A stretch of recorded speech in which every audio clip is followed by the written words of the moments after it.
नमस्कार, मैं शिवानी। बिहारी न्यूज में आपका स्वागत है। खबरों की ओर बढ़ने से पहले एक नजर डालते हैं शाम तक की टॉप हेडलाइंस पर। बिहार बना देश में पहला ई वोटिंग राज्य। मोबाइल से डाले गए वोट, 70% लोगों ने मोबाइल से किया मतदान। बिहार के सन्नी कुमार ने लॉन्ग जंप में लहराया परचम, जीता रजत पदक। इंडियन ओपन एथलेटिक्स में सन्नी ने 7.90 मीटर छलांग लगाकर किया कमाल। जुलाई में हर पैक्स में लगेगी सहकारी चौपाल। सहकारी योजनाओं में चौपाल से मिलेगी नई रफ्तार। प्रशिक्षण शिविर में सहकारिता पर होगा मंथन। बिहार पुलिस में 36,000 नई बहाली। युवाओं को बड़ा तोहफा। सिपाही से लेकर एएसआई तक हजारों पदों पर होगी भर्ती। रोहित की कप्तानी में विराट जीत। स्काई के कैच से पलटा फाइनल। 17 साल बाद भारत को आज ही के दिन मिला था T20 वर्ल्ड कप। तो ये थी शाम तक की टॉप हेडलाइंस। अब नजर डालते हैं शाम तक की बड़ी खबरों पर। देश में पहली बार बिहार नगर निकाय चुनाव में ई वोटिंग। देश में पहली बार बिहार के 6 नगर निकायों के आम उपचुनाव में मोबाइल से ई मतदान की शुरुआत हुई और इस ऐतिहासिक चुनाव में कुल 62.41% मतदान हुआ, जिसमें ऑनलाइन और पारंपरिक दोनों तरीकों से वोट डाले गए। कुल 51,000 मतदाताओं ने ई वोटिंग के लिए पंजीकरण कराया था, जिनमें से 3 निकायों में मतदान स्थगित होने के बाद 38,000 ऑनलाइन मतदाता रह गए। 70% पंजीकृत मतदाताओं ने मोबाइल से वोट डालकर नई मिसाल कायम की। इसमें 72.01% पुरुष और 63.38% महिलाएं शामिल रहीं। पूर्वी चंपारण की विभा कुमारी देश की पहली ई वोटर बनी। राज्य निर्वाचन आयुक्त तो डॉक्टर दीपक कुमार ने इसे देश के लिए बड़ी उपलब्धि बताया और बोगस वोटिंग शून्य रहने पर संतोष जताया। सभी पैक्सों में जुलाई में सहकारी चौपाल का होगा आयोजन। सहकारिता मंत्री प्रेम कुमार ने कहा कि अंतर्राष्ट्रीय सहकारी वर्ष के तहत राज्य के सभी पैक्सों में जुलाई माह में सहकारी चौपाल आयोजित की जाएगी। उन्होंने DNS क्षेत्रीय सहकारी प्रबंधन संस्थान में प्रशिक्षण शिविर के समापन अवसर पर बताया कि सहकारिता प्रसार पदाधिकारियों की सक्रिय भूमिका के बिना किसी भी योजना को सफलतापूर्वक लागू नहीं किया जा सकता। इस मौके पर संस्थान के निदेशक डॉक्टर KP रंजन ने भी अपने विचार रखे, जबकि अपर निबंधक प्रभात कुमार ने वेजफेड की विस्तृत जानकारी दी। संयुक्त निबंधक कामेश्वर ठाकुर ने प्रशिक्षण के कार्यस्थलों पर प्रभाव पर चर्चा की। मंत्री ने वाद विवाद प्रतियोगिता में विजेताओं को प्रमाण पत्र देकर सम्मानित किया।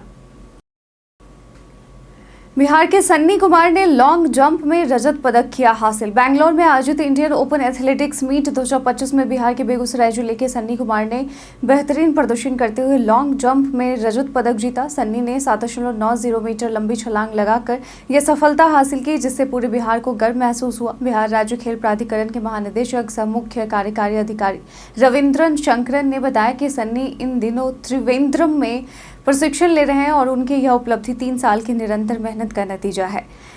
दानापुर और बाढ़ सहित 17 उपकाराओं में शुरू होगा जेल रेडियो। बिहार के गृह विभाग ने दानापुर, मसौढ़ी, बाढ़ सहित राज्य के 17 उपकाराओं में जेल रेडियो शुरू करने का निर्णय लिया है। इसके लिए कारा एवं सुधार निदेशालय ने 33.63 लाख रुपए की राशि स्वीकृत कर निर्माण की जिम्मेदारी संबंधित काराधीक्षकों को सौंपी है।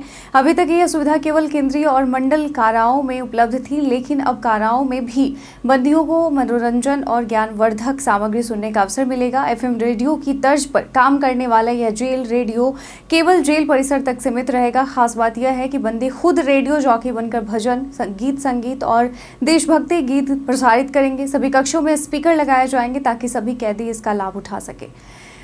पुनौरा धाम में 1,000 करोड़ की लागत से बनेगा माता जानकी का मंदिर। सीतामढ़ी के पुनौरा धाम में माता जानकी मंदिर का निर्माण श्री राम मंदिर अयोध्या की तर्ज पर किया जाएगा, जिस पर करीब 1,000 करोड़ रुपए खर्च होंगे और इस परियोजना के लिए नोएडा की design company messrs design associates incorporates को डिजाइन कंसल्टेंट चुना गया है। मुख्यमंत्री नीतीश कुमार के समक्ष विकास का ड्राफ्ट जल्द प्रस्तुत होगा।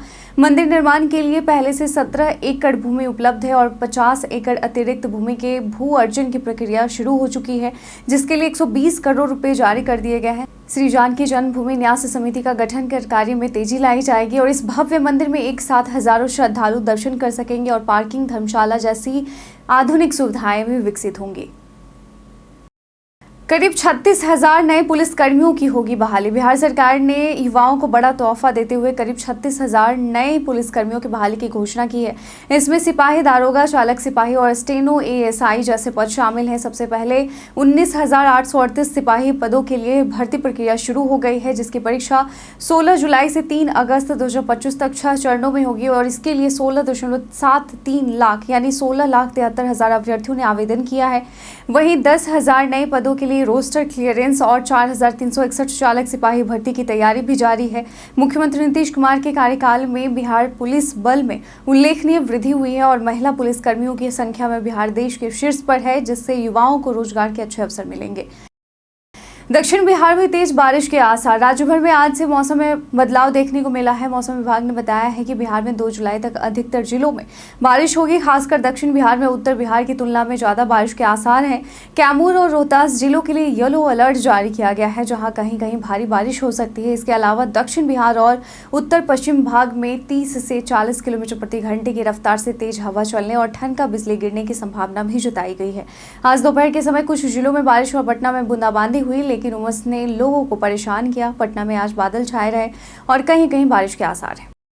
बिहार में 73 राजस्व अधिकारियों पर गिरी गाज। बिहार में भूमि सर्वे के कार्यों की समीक्षा के लिए पटना में 7 और 8 मई को राज्य स्तरीय बैठक बुलाई गई थी, जिसमें कई राजस्व अधिकारी बिना पूर्व सूचना के अनुपस्थित रहे।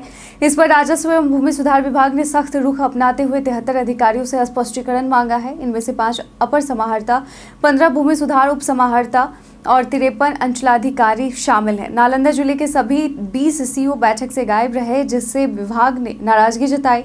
मंत्री संजय सरावगी ने अधिकारियों को चेताया कि जवाब संतोषजनक न होने पर विभागीय कार्रवाई के तहत निंदा, वेतन कटौती या निलंबन किया जा सकता है। ऐसे में 53 सीओ समेत 73 अधिकारियों पर निलंबन की तलवार लटकी है।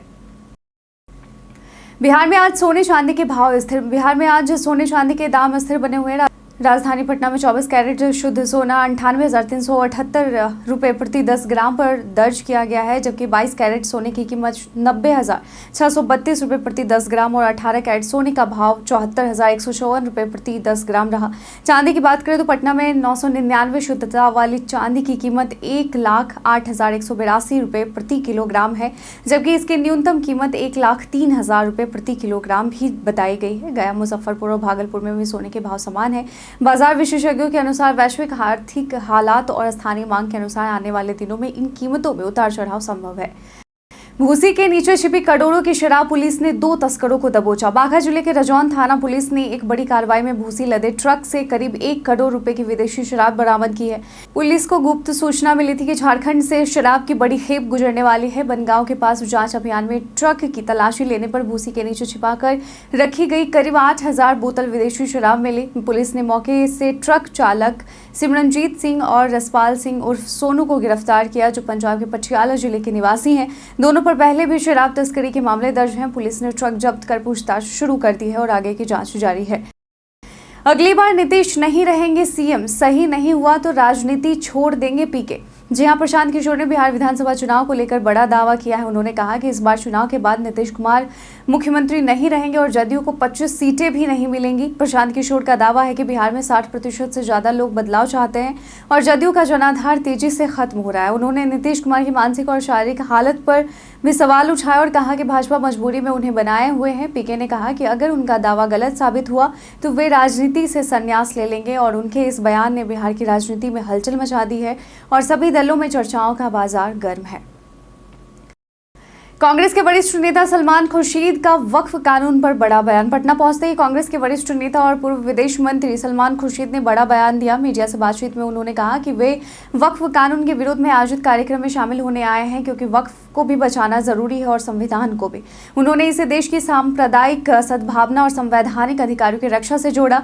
साथ ही बिहार में चल रहे मतदाता सूची पुनरीक्षण पर गंभीर चिंता जताई और कहा कि इसमें अनियमितताएं लोकतांत्रिक प्रक्रिया को प्रभावित कर सकती है। सलमान खुर्शीद ने राजनीतिक दलों से आह्वान किया कि सभी वर्गों के अधिकार सुरक्षित रखने के लिए मिलकर संविधान की गरिमा और लोकतंत्र को मजबूत करें।